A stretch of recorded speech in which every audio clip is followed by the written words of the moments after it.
Hallelujah, praise the Lord. Purihin po ang ating pinakamamahal na Panginoong Jesus. Ang pinakamataas na pagpupuri, paglubalahati at pagsamba ay para lamang po sa ating pinakamamahal na Panginoong Jesus. Hallelujah, praise the Lord. Nagpapaabot din po ako ng dobleng paggalang at pagrespeto at lagi po nating inaalaala ang mga ginintoang turo at aral ng ating beloved honorable parents in the Lord, ating beloved honorable Pastor Will Estrada Almeda, and our beloved Assistant Pastor Lino C. Almeda. At ganun din po ang pagbati ko at paggalang sa lahat po ng beloved Almeda children at sa inyo pong lahat, mga minamahal na kapatiran, sa ating mga baguhan din po, praise the Lord. Hallelujah, nagpapasalamat po ako sa ating pinakamamahal na Panginoong Jesus. Hallelujah. Sa gintong pribilehiyo, mga minamahal na mga katayo sa banal na pulpito, upang magpasalamat po sa ating mahal na Panginoong Jesus. Hindi man po karapat-dapat, pero napakabuti ng mahal na Panginoon. Gusto ko lamang pong i-share, mga minamahal, ang kabutihan ng mahal na Panginoong Jesus sa aming buhay.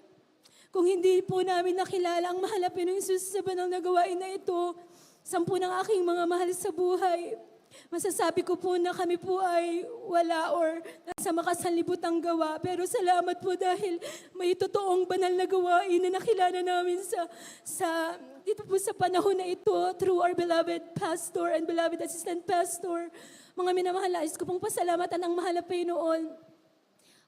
I-share ko lang po yung mga ibang patotoo po sa aking mga mahal sa buhay. Ang aking mga beloved auntie and uncle, sila po ay grabe po yung kanilang mga bisyo. Yung mga uncle ko po ay mga womanizer, mga gambler, andyan po mga smoke chaser. Grabe po yung pagsisigarilyo. Talagang lagi po silang sa away, mga minamahal. At hindi po maipaliwanag na mga pag-uugali, pero nang nakilala po nila ang mahal na Panginoong Jesus, nakita po namin kung paano sila binago ng ating pinakamamahal na Panginoong Jesus sa gawain na ito.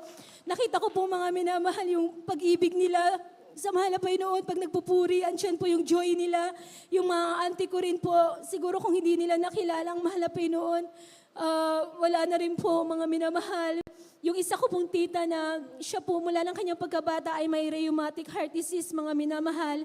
Pero nang nakilala niya po ang mahal na Panginoong Jesus na ito, mula pa po noong year 1999, at almost 26 years din po yung binigay ng mahal na Panginoon sa kanyang, dinagdag ng mahal na Panginoon sa kanyang buhay.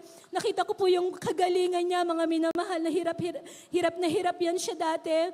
At yung isa ko pong auntie na casino rin, napaka-addict din po sa casino, sa pagsisigarilyo, lahat na mga minamahal. Pero ngayon po sila po ay mainit na naglilingkod sa malapit na nakita ko po yung pagbabago sa kanilang buhay, mga minamahal. I-share ko din po yung patotoo ko, mga minamahal, sa aking beloved uncle na siya po ay isang manggagawa na sa dako po ng Nueva Vizcaya Outstation. Year 1920-22, mga minamahal, I think, pumakyat po siya sa puno po ng niyog, mga minamahal, na medyo mataas po talaga at na out of balance siya, mga minamahal.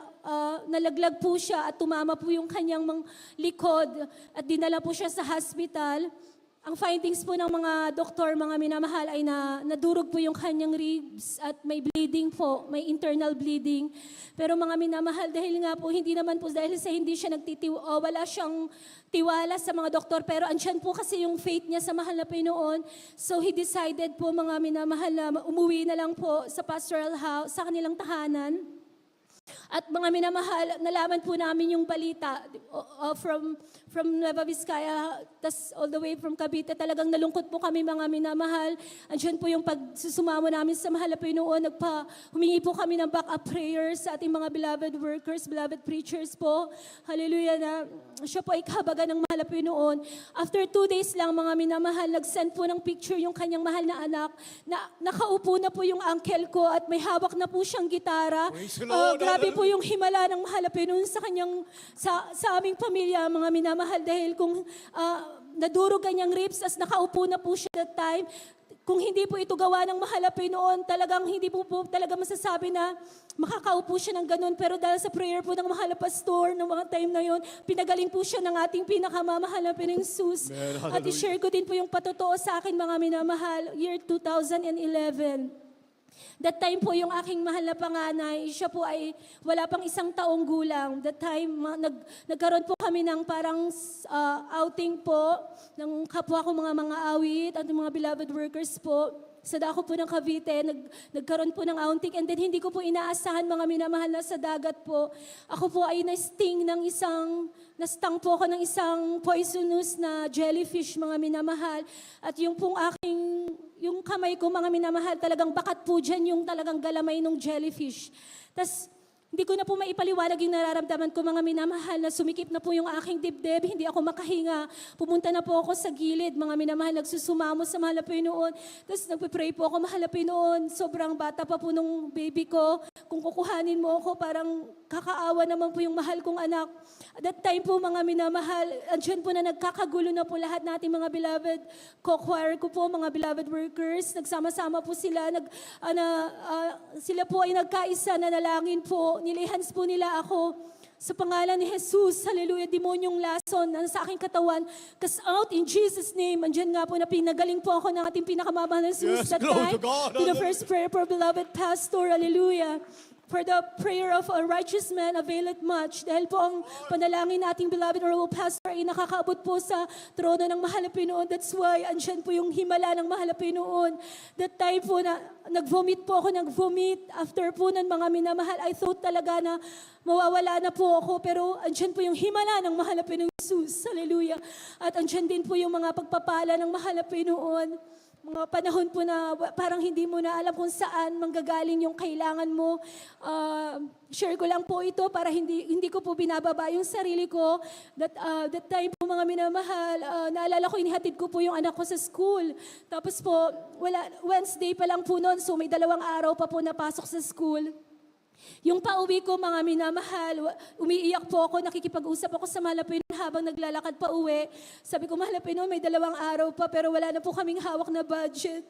Grabe po mga minamahal, parang naglalambing po ako sa mahal na Panginoon that time.